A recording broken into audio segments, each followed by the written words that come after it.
जनाबे वाला, मेरा एक कारोबारी दोस्त था, तो मैं उससे कहता था यार कि ये जब भी उसके पास जाता था कारोबार के सिलसिले में, यानी कारोबार भी करता था और दोस्त भी था मेरा, तो मैं उसे पैसे देता था, तो जब गिनता था पैसे लेते हुए तो क्या करता था कि 2 नोट अगर उसको दो तो 1 गिनता था वो, हैं?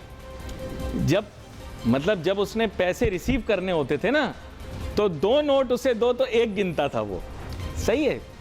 और जब उसको किसी को पैसे देने होते थे, पेमेंट करनी होती थी, हैं, तो फिर जो 1 नोट देता था उसको 2 गिनता था। समझे आप बात? यानी गिनती में गड़बड़ करता था वो, गिनती में गड़बड़ करता था। लेते हुए 2 नोटों को 1 गिनता था और देते हुए क्या करता था कि 1 नोट को 2 गिनता था। होशियार था बड़ा। हाँ, उसको फेडरल ब्यूरो ऑफ स्टैटिस्टिक्स में नौकरी दिला देते हैं। वहाँ पे कहते हैं कि आबादी में अफराद को गिनते हैं, है ना। तो कराची शहर में क्या करते हैं कि 2 को 1 गिनते हैं और दूसरी नहीं भाई, ये तो वो हो जाएगी, क्या नाम है अपना, क्या कहते हैं इसको, एथनिक बात हो जाएगी, एथनिक लसानियत वाली बात हो जाएगी, हैं। चलो ये तो अच्छी बात है कि मैं पंजाबी बोलने वाला हूँ, तुम लोग इल्ज़ाम भी नहीं लगा सकते, लेकिन अपनी नौजवानी के दिनों से मैं देख रहा हूँ ज़्यादती तो तुम लोग करते हो, लेकिन कोई बात नहीं, ये भी चुप रहते हैं कराची वाले, हमें क्या। और हमारे डोमिसाइल में कौन सा कराची लिखा होना है, हमारा डोमिसाइल तो फ़र्क होगा, हमारा काम तो ठीक चलेगा। हमारा डोमिसाइल तो जरदारी साहब के मुताबिक जरदारी साहब से भी ज़्यादा अच्छा डोमिसाइल है हमारा। खैर, आबादी हो रही है, मरदमशुमारी पर सियासत भी हो रही है, और सियासत भी धुआंधार सियासत हो रही है मरदमशुमारी पर। सारी सियासी जमातें आगे आ गई हैं, लेकिन मैं गारंटी देकर स्टैंप लगा के आपको कहता हूं कि 2 को 1 ही गिनेंगे। मेरे साथ बहुत ही आम मेहमान शामिल गुफ्तगू साबिक सदर KCCI और सियासी तौर पे भी बहुत मुतहरिक हैं, लेकिन समझ नहीं आ रहा कि मैं इनका तारुफ कैसे कराऊं, क्या इनको मैं किस सियासी जमात से करवाऊं, क्योंकि माजी के अंदर ये काफ़ी अहम ओहदेदार, तो मैं ये मुतहरिक कारकुन कह लें PSP के, अब मुत्तहदा के तस्वुर कर लिए जाएंगे। सईद शफीक साहब, आपको वेलकम करता हूँ। शुक्रिया। तो वैसे तो आप कारोबारी सनती सियासत के एक सितारे हैं, लेकिन ज़ाहिरी बात है अब तो दो जगह हैं और दोनों जगह एक ही बात हो रही है। मरदमशुमारी यानी पॉपुलेशन नंबर 1 स्टैटिस्टिक होता है, number 1 statistic. All statistics are based on this statistic. जी बिल्कुल। आप अगर ये स्टैटिस्टिक गलत गिनोगे तो फिर आगे के स्टैटिस्टिक्स सारे गलत हैं। मुनीर नियाज़ी साहब ने कहा था ना, जवाब सारे गलत थे। हाँ बिल्कुल सही है, ऐसा ही है, क्योंकि स्टैटिस्टिक्स जब ये आती है और मरदमशुमारी या सेंसस जिसे आप कहते हैं, ये जब होता है तो इसमें तादाद के तनासुब से वसाइल की तकसीम होती है। बिल्कुल। और जो मुल्क की आमदनी होती है वो आमदनी के तनासुब से सूबों को, और सूबों से शहरों को, और शहरों से यूसीज़ को, और इस तरह उनकी मुंतकिली होती है। जब आप अगर सही नहीं गिनेंगे उस गिनती को जो आपको गिनना चाहिए, मैं बाखुदा कसम खा के कह सकता हूँ कि मेरे घर पे आज तक मरदमशुमारी वाले नहीं आए। मैं कराची में रहता हूँ और अल्हम्दुलिल्लाह इस शहर में एक मकाम, एक इज्जत है। नहीं, खाते पीते लोगों को गिने ना गिने वो तो अपना इंतजाम खुद कर लेंगे। अब तक तो मेरे पास आए नहीं। नहीं, खाते पीते लोगों को क्यों गिने भला भाई? मेरे इलाके में नहीं आए, मेरे इलाके में नहीं आए। चले मेरा घर छोड़ दे, शायद हो सकता है किसी वजह से नापसंदीदगी का इज़हार कर रहे हो तो मेरे घर पे ना आए, मगर मेरे पूरे इलाके में नहीं। आपका इलाका भी बड़ा खाता पीता इलाका है, जद्दी पुश्ती खाते पीते लोगों का इलाका है। मैं ये कह रहा हूँ कि आप लोगों को तो ना सरकारी सेहत चाहिए, ना सरकारी स्कूल चाहिए, ना सरकारी वसाइल चाहिए। आप तो छुट्टी गुजारने भी बाहर जा, आपकी बात नहीं कर रहा, लेकिन जो खाते पीते लोग हैं आपको गिनने की क्या ज़रूरत है? मैं तो कह रहा हूँ आम लोगों को ही गिनने बड़ी बात है। अली, अगर सही गिन लेंगे ना कराची को तो आगे बड़े मसले मसाइल पैदा हो जाएंगे। आप लिसानियत के हवाले से बात कर रहे थे, तो जब आप खुद लिसानियत को बेस बना के और उस पर काम कर रहे होंगे तो, और सामने वाले को आप लिसानियत का ताना बार बार मारते हैं, तो अगर अपने हक़ के लिए, हुकूक के लिए कोई आवाज़ भी उठाएगा तो आप फ़ौरन लिसानियत का नारा मार के उसे चुप कराने की कोशिश करते हैं और तासुब का इज़हार करते हैं। ये नहीं होना चाहिए। आप पाकिस्तान इसलिए आज़ाद नहीं हुआ था कि वहाँ कौमों में, गिरोहों में और फ़िक़ों में बांट दिया जाए उसको। इस्लाम के नाम पर हुआ था और इस्लाम हमेशा यकजहती का और मोहब्बत का दर्ज देता है और इकट्ठे रहने का दर्ज देता है। उसकी सबसे बेहतर मिसाल अगर है तो आपकी 5 वक्त की मस्जिद की नमाज़ है। मस्जिद में बुला के जमात से नमाज़ पढ़ने का हुक्म क्यों है? कि अगर आप पाबंदी से नमाज पढ़ें, अपनी औकात में जाके अपने उसमें औकात के हिसाब से नमाज जमात से पढ़ें, तो लोगों में तारुफ होता है, मेरे राब्ता ख्याल से होता है, आप रवाबित होता है। इस्लामी जमहूरिया पाकिस्तान के लघुवी माने समझ गए। मेरे ख्याल थोड़ा सा समझिएगा, इस्लाम का मैसेज बताने की कोशिश कर रहा पाकिस्तान हूं। और हमने इस्लाम का आपस में ताल्लुक इस्लाम के नाम पे लिया था ना, पाकिस्तान का मतलब क्या, ला इलाहा इल्लल्लाह, और यहाँ आने के बाद अगर हम उसके कुछ और अंजाम करने की कोशिश करें, अगर सूबों का नक्शा बदलने का खदशा हो, अपनी हुकूमत जाने का खदशा हो, और उसमें फिर आप इस तरह के हरबे इस्तेमाल करें, तो आप याद रखिएगा आप एक हद तक दबा सकते हैं। और आप जब नाइंसाफ़ी करेंगे, और नाइंसाफ़ी का एक पीरियड होता है टाइम जब लोगों को समझ और शऊर आ जाएगी। बदकिस्मती से हम बहुत आजकल जो है ना इस मामले में वो बहुत पीछे रह गए। इतनी तेज़ी से खबरें आती हैं कि हम पिछली खबर को बहुत जल्दी भूल जाते हैं। नहीं, लेकिन फरामोश कर देते हैं। आप किताब के गलत सफ़े को पढ़ना शुरू हो गए ना, मैं आपको बताता हूँ बात। आप जिस तरह ले जाएंगे मैं तो वही बोलूँगा कि आपने कौन सी खोल दी।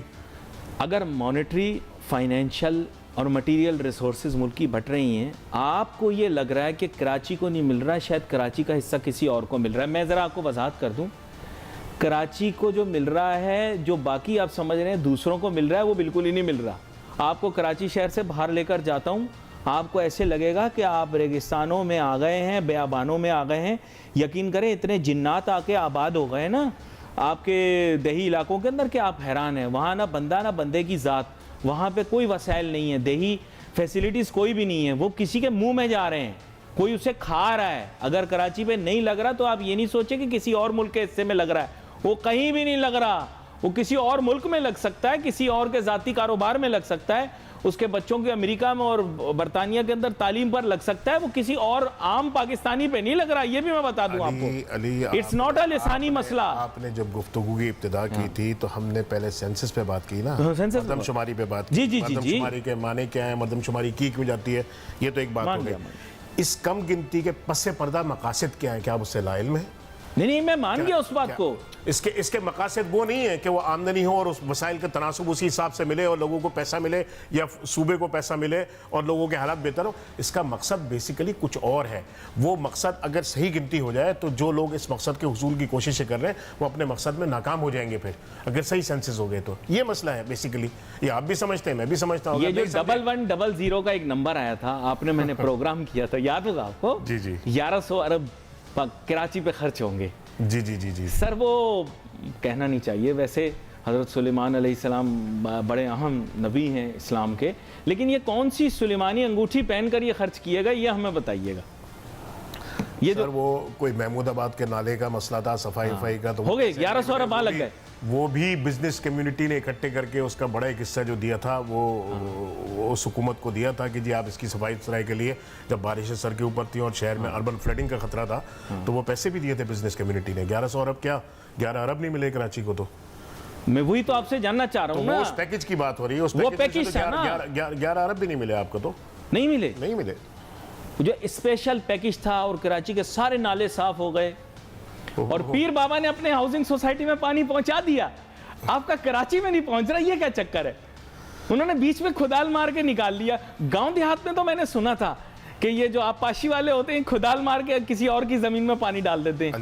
पीर बाबा की आप गिद्दर सिक्की देखें, उन्होंने अपने पास पानी निकाल लिया। अली, इस शहर के साथ नाइंसाफियों का जो है ना वो एक सिलसिला चला आ रहा है तवातुर के साथ। आप ज़रा महरूमी तो देखें इस शहर की। इस शहर के बच्चे को नौकरी नहीं मिलती, इस शहर के बच्चे को इस शहर के कॉलेजेस में, यूनिवर्सिटीज़ में एडमिशन नहीं मिलता। ठीक है ना, मेरिट के ऊपर आके और कोटे के ऊपर आके जब उसका टिया पाचा आप कहीं और नहीं बनाते ना कॉलेज, जब आप कहीं और यूनिवर्सिटी नहीं बनाते फिर आप। एक मिनट, आपने कोटा सिस्टम क्यों लगाया था? एक मिनट, आपने कोटा सिस्टम क्यों लगाया था? उस वक्त क्या तावील इसके ऊपर दी थी कि कोटा इसलिए लगा रहे हैं?